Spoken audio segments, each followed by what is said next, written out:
Nowadays, there's so much hustle and bustle.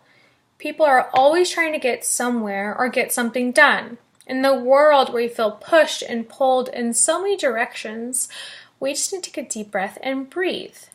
How can breathing help you? Breathing is a key part in meditation. Today we will talk about how stress affects the body, how meditation decreases stress, and how we can change our reality through meditation. How does stress affect the body? The American Psychology Association found that 110 million people die every year as a direct result of stress. Stress thinks your body is under attack and switches to fight or flight mode.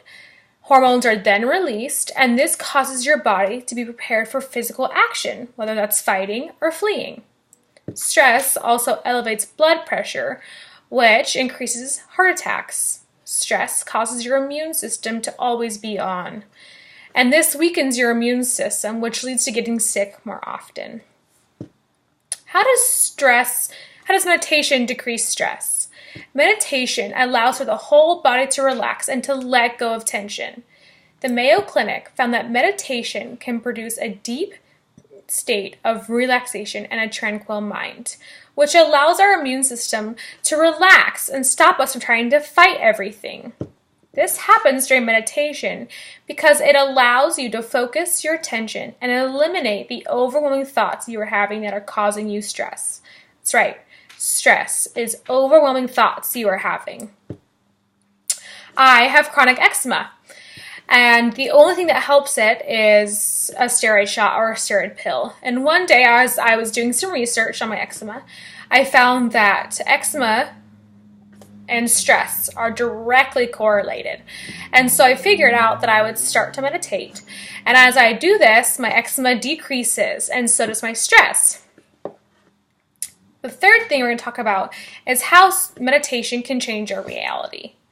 Gary A. Pearce found that meditation changes our reality because it allows us to realize that our view of reality is determined by the quality of our thoughts and feelings.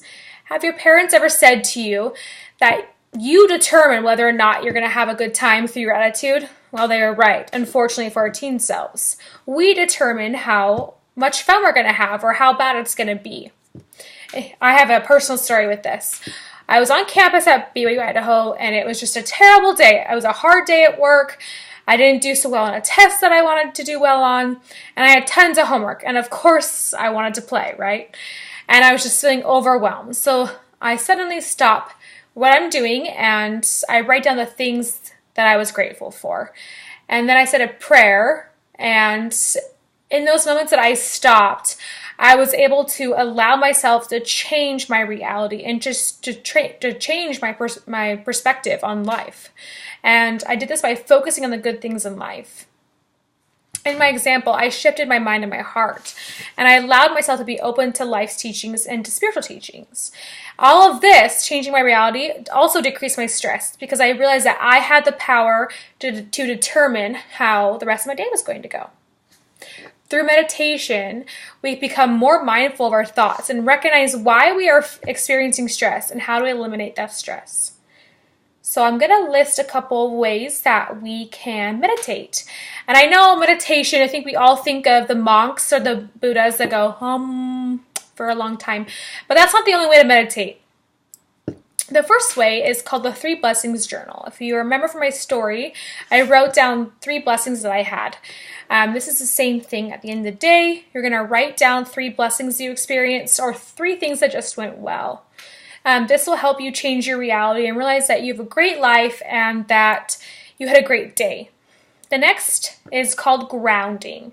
So you're going to squeeze your fist tight and then release. So you're going to squeeze tight and breathe and then release and breathe out. So it should look like this. And you're going to do that as many times as you want until you feel the stress is gone. While you breathe in, you're going to hold it nice and tight. And then as you release, you're going to release the tension out. The next one is to put your feet on the ground and to press down.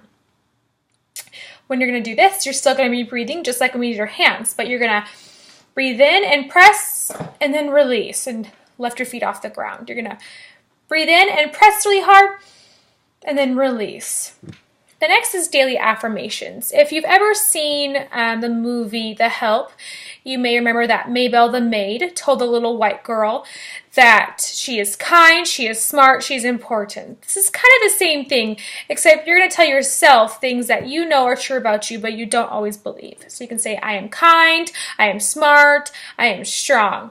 And the more you tell yourself that, the more your brain believes it. The next is the classic deep breathing. So you're going to take a deep breath in, you're going to pause, and then you're going to release the breath. It should look like this. And you're going to do that as many times as you want. It could just be once, but for best results, you should do it a couple times. The next is yoga. Yoga's gotten really popular. There's many different forms. There's hot yoga, there's regular yoga, there's beginning yoga. You can even find yoga on YouTube. So there's many resources for you to do this. In conclusion, stress can have a direct effect on not only our heart health and blood pressure, but also your mental health. Through meditation, we can help our body and mind by taking 1 to 5 minutes to meditate and relieve stress. I promise you that as you find time to meditate, you will have less stress and that you will feel better about life. I challenge you all to find a way in your daily life to meditate and to realize that we are in charge of our stress.